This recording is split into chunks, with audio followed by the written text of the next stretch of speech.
आपने गाली आप दिया एक मोदी भी को। वीडियो दिखाइए जरा गाली की, बहुत- मुकदमा कर दूंगी आप पर, मानहानि का ध्यान रखना। मोदी जी खुद कह रहे हैं आप मानहानि का 99 बार गाली दी है आप लोगों ने। अपनी आवाज आपका उठाने का मकसद अधिकार सिर्फ है। इतना था कि संसद भवन का उद्घाटन हो रहा है, पूरी दुनिया में बदनामी किया जाए देश का, आप लोग वही कर रहे हैं। अब उनका क्या मकसद था कि वो बेटियों से डंडे बजवा रहे हैं, बेटियों में डंडे बजवा रहे हैं अपनी पुलिस से, बेटियां धरने पर बैठी हैं उनको प्रताड़ित करवा रहे हैं, कभी उनके धक्का लगाते हैं उनके पुलिस के लोग, कभी कुछ करते हैं। उनका क्या मंशा था? आप अगर उनके प्रवक्ता हैं तो मुझे बताइए क्या मंशा थी? इतने दिनों से बैठे हुए तो कभी और किस तरह से तिरंगे को लेकर के वो बेटियां चल रही थी, और तिरंगे को ये प्रधान सेवक की जो पुलिस है किस तरीके से नीचे गिरा रही थी, ये भी आप देखिए।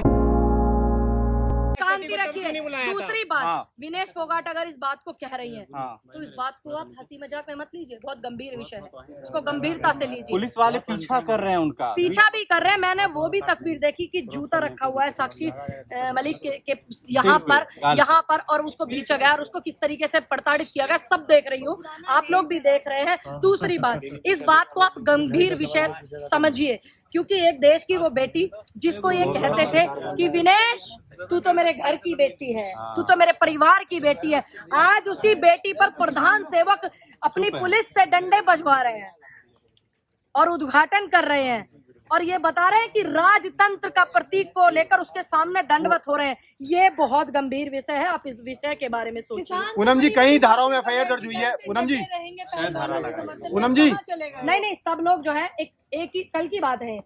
अब हम कोई भी आंदोलन अगर करते हैं तो उसकी नीति बनानी बहुत जरूरी होती है, क्योंकि सभ्यता से, शांति से, अहिंसा से आंदोलन चलते हैं। तो किसान संगठनों में, किसान लोगों में, बेटियों में, खिलाड़ियों में, विपक्ष में, सब जो है अपने अपने हिसाब से नीतियां बना रहे हैं। आंदोलन होगा, सही से होगा। कल ही का दिन मिला था आप लोगों को प्रदर्शन करने के लिए। देखिए, सत्ता पक्ष की छोड़ दीजिए, क्या सत्ता पक्ष को कल का ही दिन मिला था कि सावरकर के जन्मदिन पर उद्घाटन करते हैं? क्या उनको कल का ही दिन मिला था? अब उनको बेटियों को पता था कि आज प्रधानमंत्री उद्घाटन करने आ रहे हैं, तो फिर आज ही हमारा उनसे मुलाकात हो जाएगा। और किस तरह से तिरंगे को लेकर के वो बेटियां चल रही थी और तिरंगे को ये प्रधान सेवक की जो पुलिस है किस तरीके से नीचे गिरा रही थी, ये भी आप देखिए। कई धाराओं में एफआईआर दर्ज हुई है उनके ऊपर जी, कई धाराओं में एफआईआर दर्ज की गई है पहलवानों पर। हाँ जी, क्यों? अगर देश की बेटी मार्च निकाल रही है, कोई मार्च निकाल रही है, तो क्यों नहीं? क्या दिक्कत क्या है? क्या लोकतंत्र है? लोकतंत्र है देश में? या मैं इसको ये मान लूं कि अघोषित आपातकाल, क्या मैं मान लूं इसको? अगर इस लोकतंत्र में है तो सबको अपनी आवाज आपका उठाने का मकसद अधिकार सिर्फ है। इतना था कि संसद भवन का उद्घाटन हो रहा है, पूरी दुनिया में बदनामी किया जाए देश का, आप लोग वही कर रहे हैं। अब उनका क्या मकसद था कि वो बेटियों से डंडे बजवा रहे हैं, बेटियों में डंडे बजवा रहे हैं अपनी पुलिस से, बेटियां धरने पर बैठी हैं उनको प्रताड़ित करवा रहे हैं, कभी उनके धक्का लगाते हैं उनके पुलिस के लोग, कभी कुछ करते हैं। उनका क्या मंशा था? आप अगर उनके प्रवक्ता हैं तो मुझे बताइए क्या मंशा थी? इतने दिनों से बैठे हुए तो कभी डंडा बजाएगा? क्यों बजाया नहीं? आपने देखा नहीं रात को? क्यों रात को नहीं देखा आपने? जिस दिन बारिश पड़ी थी तो उनको जो है फट्टे देने के लिए आए थे कि तख्तों पे सो जाएंगी बेटियां। आपको पता नहीं है रात को डंडे बजाए थे उस दिन भी? आपको नहीं पता इस बात का? तो इसका मतलब कितनी बड़ी घटना थी वो, पूरे देश ने देखी। रात को 2 बजे पुलिस ने वो हाहाकार मंजर मचाया उन बेटियों के सामने और आप कह रहे हैं बड़ी घटना नहीं थी? शर्म नहीं आती आपको? क्या आप थे वहाँ? तो इसका मतलब आप व्यूज लेना है बस आपका मतलब व्यूज से है। आपको नहीं पता 2 बजे उस दिन क्या हुआ था? पूरे देश ने देखा था, देश के तमाम 19 पक्ष पत्रकारों ने हर आवाज को उठाया था बेटियों की। आप नहीं थे वहाँ पर? कल बैरिकेड तोड़ने की क्या जरूरत थी, ये कह रहे हैं। बैरिकेड लगाने की जरूरत क्या थी? क्या जरूरत थी? अगर बेटियां मार्च निकालना चाह रही हैं, लोकतंत्र देश है ये, संविधान है, इसमें परमिशन, अगर कोई परमिशन इनसे मांगता है, ये तो कहीं पंचायत करने की परमिशन नहीं दे रहे, विपक्ष को नहीं दे रहे, किसान नेताओं को नहीं दे रहे, किसानों को नहीं दे रहे, पहलवानों को नहीं दे रहे परमिशन। क्यों? दिल्ली पुलिस ये ने आज भी अघोषित ट्वीट करके बोला आपातकाल है क्या देश में? परमिशन मांगेंगे हम किसको जगह देंगे। कहते हैं अघोषित आपातकाल किसे कहते हैं? आप ही मुझे बताइए। दिल्ली पुलिस ने आप ट्वीट मुझे करके बताइए। बोला है कि हम परमिशन मांगेंगे तो हम जगह देंगे। क्यों नहीं दी थी? उस दिन भी जगह दी थी ना, जब रात को 2 बजे पुलिस लठ बजा रही थी और एक महिला पहलवान के सीने पर धक्का मार के गिरा रही थी। उस दिन भी परमिशन थी ना? परमिशन से ही हुए थे ना इनके सारे काम। ये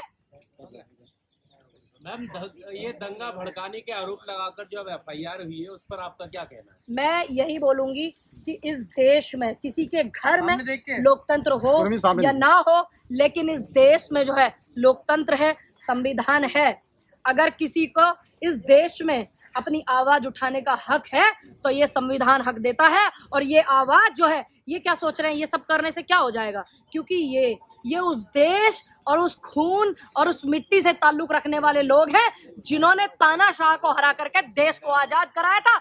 ये धरती माफी लिखने वालों की नहीं है, माफी मांगने वाले लोगों की नहीं है, ये ब्रिटिशों से पेंशन लेने वाले लोगों की धरती नहीं है। ये धरती शहीद आजम भगत सिंह, सुभाष चंद्र बोस, नेहरू, गांधी, पटेल, अशफाक उल्लाह खां, ये उनकी धरती है। अम्बेडकर जी की धरती है, झांसी की रानी की धरती है।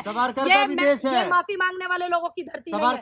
मैंने बता दिया, माफी मांगने वाले लोगों की धरती नहीं है, ना ही उनके अनुयायी है। प्रधानमंत्री कल फूल चढ़ा रहे थे। ये उनकी अपनी मंशा है और ये समझनी होगी जनता को कि जिस देश के इतने बड़े प्रधान सेवक, ठीक, इतने बड़े पद पर रहने वाले व्यक्ति एक राजतंत्र के प्रतीक के सामने दंडवत प्रणाम करते हैं, तो उनका आप मन समझ लीजिए कि वो जनता को और तुम तमाम मीडिया वालों को और इस देश की एक एक जनता को क्या संदेश देना चाहते हैं, कि उनकी मंशा क्या है, उनका चित्र और चरित्र क्या है, कि वो कितने राजतंत्र को फॉलो करते हैं और कितने लोकतंत्र को फॉलो करते हैं। ये उनकी मंशा है। बोले साधु संतों को सम्मान दिए प्रधानमंत्री, इससे पहले नहीं मिल रहा था। अच्छी बात है, सबका सम्मान हो रहा था, तभी साधु संत अभी तक जो हमारे सनातन संस्कृति है वो बची हुई आ रही है। उनका सम्मान था देश में, है, सदा रहेगा। इसीलिए भारत की सनातन संस्कृति अभी तक बची हुई है और हमेशा रहेगा।